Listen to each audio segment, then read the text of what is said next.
Everyone's favorite pirate queen is back on Raid Up, so let's talk about what she has to offer and what's changed since the release of Dendro. Beidou is an incredibly powerful off-field damage dealer and can greatly increase your team's damage output with the press of 2 buttons. Although as an on-field carry, she can benefit from all her constellations and passives, and you can absolutely run her as your on-fielder if you want. Building her for her off-field capabilities is generally going to be the stronger option. So diving right into her kit, her normal attacks consist of a 5-hit chain, where on the last hit she reminds us all of how much of a bad bitch she is by actually kicking her claymore. However, they are on the slow side and you generally won't be using them very much when running Beidou as an off-field carry, which is what I'm focusing on in this video. Her skill functions differently based on how and when it is used. The first and most simple is just by tapping it, she swings her claymore and deals electro damage. When held, it creates a shield based on Beidou's max HP, and the damage the swing does increases when she's hit by an enemy while holding it, up to 2 times.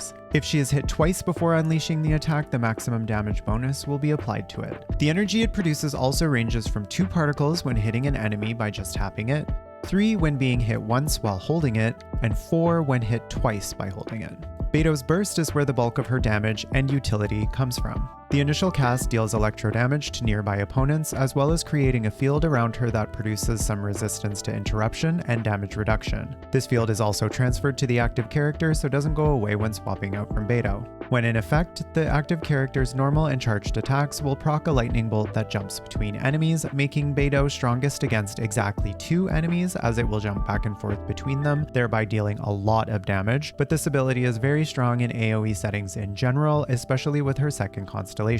Keep in mind that this applies only to normal and charged attack damage, not just the animation. So unlike, for example, Xingqiu's Rain Swords, some characters can't proc Beidou's burst under certain circumstances, even though you might think they should, and I'll talk about that more when I get to team synergies. It lasts for 15 seconds on a 20-second cooldown and does have an expensive cost of 80 energy, which can cause her to have high energy needs, but not always as much as you would think, and I'll talk about energy recharge in detail when I get to stats. Her first Ascension passive causes her tap skill to act like the maximum held version, granting the maximum damage bonus and amount of particles when executed as an enemy hits her, known as a perfect parry or perfect counter. This requires near perfect timing, but once you get it, it's so satisfying. Her fourth Ascension passive really only applies to an on-field playstyle, as it increases her normal and charged attack damage and attack speed, so when running Beidou as an off-field damage dealer, it won't get much use. Finally, her base passive reduces stamina consumed when swimming, which is quite fitting. For talent leveling priority, it would be her burst, closely followed by her skill, and her normals can be left unless you're opting for an on-field playstyle. As with many other characters, Beidou is perfectly functional at C0, and although some of them don't affect her off-field playstyle, the ones that do a lot and can provide a huge boost to her damage. C1 causes her burst to create a shield that absorbs 16% of Beidou's max HP for 15 seconds. The shield is transferred to your active character, and though not incredibly strong, paired with her damage reduction provides extra survivability. Her C2 is what makes Beidou a broken unit. It allows the lightning bolts from her burst to jump to 2 additional targets, increasing her damage by a ton, especially in situations where there are more than 2 targets. This is the constellation to aim for if you can. C3 increases her skill by 3 levels, increasing its damage. C4 is really only relevant for an on-field Beidou, as it adds an instance of electro damage, not to be confused with infusion though, as it's a separate electro attack on top of her physical normal attacks for 10 seconds when she is hit by an enemy.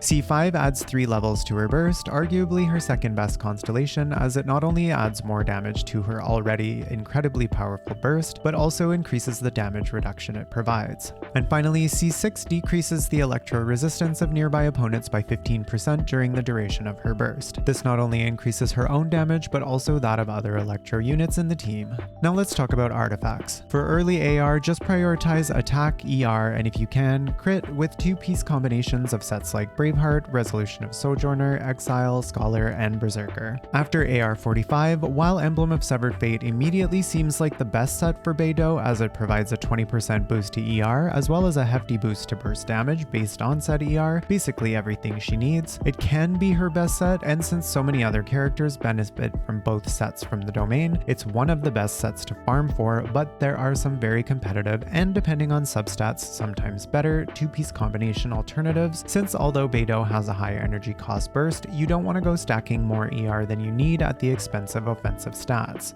These alternatives include 2-piece combinations of Thundering Fury, Noblesse, and 18% attack sets. A combination of one of the aforementioned sets with the 2-piece emblem set can also be used if you need the energy recharge and your other pieces have great substats. A case can also be made for a 4-piece Thunder Soother set, particularly in electrocharge teams, but in most cases, on top of being more flexible, one of the previous sets will also just be better in general. And what about the 4-piece Gilded Dreams set, especially since Aggravate is so strong right now? No, don't do it.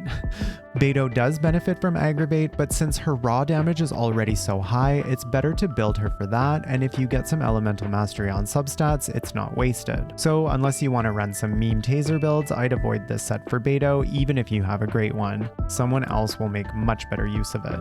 For stats, let's first talk about her energy needs. Her expensive burst cost and off-field playstyle make people think that Beidou needs a ton of energy recharge, and while she can need quite a bit depending on your team and rotation, she usually needs less than you expect. The wonderful people over at Keqing Mains have created a very nice table, which I'll put on the screen now, outlining how much energy recharge she'll need, which can range from as little as 120 to as much as 180, depending on whether or not she has a battery and which one. You might need more or less depending on level of skill and comfort. For example, I'm not that great with her parries, so I like to just go for 160 even with another Electro in the team because skill issue, and that's what I find comfortable, but feel free to play around with how much you need. That being said, depending on your team, weapon, and general needs, sometimes you might need an energy recharge Sans, but typically you want to aim for an attack Sans and get enough ER from substats. You'll want an electro damage goblet, but if you're low AR or still in the process of farming, a temporary attack goblet can be used until you get one. And then you want crit rate or damage on the circlet, depending on which one you need to get a good ratio of at least 1 to 2. For substats, prioritize energy recharge only until what's needed, then you're looking for crit rate and damage, attack percent, flat attack is not ideal but not wasted, and EM is nice if you're running taser or aggravate. As for weapons, Beidou has many to choose from, and although some might be better on paper, what's best for you is going to depend on what you have and what you need.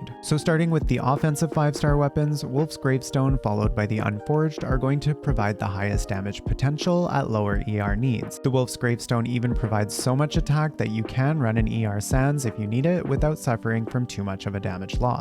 Redhorn Stone Thresher's passive is useless on Beidou, but the obscene amount of crit damage it provides makes it an incredible stat stick and benefits greatly from external attack buffs like Bennett, Sarah, Noblesse, etc. For 4-star offensive options, for light spenders, the Serpent Spine is easily her best 4-star option at low ER needs, especially when running her with external attack buffers, and can even compete with some of her 5-star options, especially with refinements. The Akuomaru is another very good option if you have it, especially in teams with units that have high cost bursts. The Lithic Blade can be quite strong as well in teams with multiple members from Liyue, and the Black Cliff Slasher, which is what she's holding in her splash art, is a good stat stick for the crit damage, but if you don't want to spend your star glitter, you can opt for any of the previous options as well as the free-to-play weapons. Luxurious Sea Lord, if you have it, is her best free-to-play weapon, but it's from an old event, so otherwise Prototype Archaic is your best option at low ER. As for energy recharge weapons, when Beidou has higher energy needs, such as when running her as a solo Electro,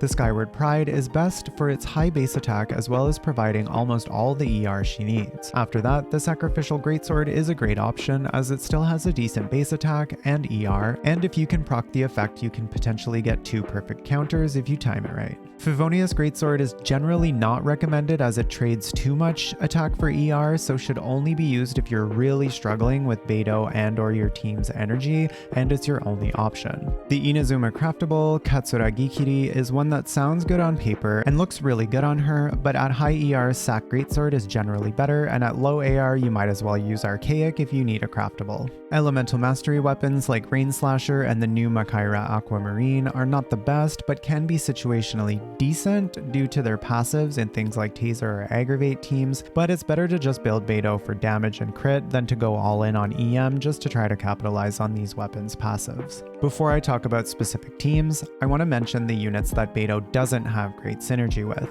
The first one being the very famous case of Beidou's burst not working with Raiden's burst, due to despite Raiden's burst attacks being normal attack animations, they are considered burst damage. This doesn't mean you can never run them together, especially since Raiden is such a great battery, but you would have to time their bursts separately, and this can result in very long suboptimal rotations. Beidou also has no synergy with the newly released Nilo, ironically since they're on the same banner. Not only does Nilo lose some of her kit by running a unit who isn't Dendro or Hydro, but her normal attacks after casting her skill count as elemental skill damage. Beidou's burst can however be procced by characters whose normal attacks can be infused but still count as normal attack damage, such as Ayato, Keqing, Yoimiya, and Sino. So for team comps, since I've mentioned it a few times, I'll start with aggravate teams. Like I said, Beidou doesn't benefit from aggravate as much as other units, but she can still make use of the damage buff it provides, as well as being able to support the other Electro in the team by maintaining quicken uptime with her Electro application.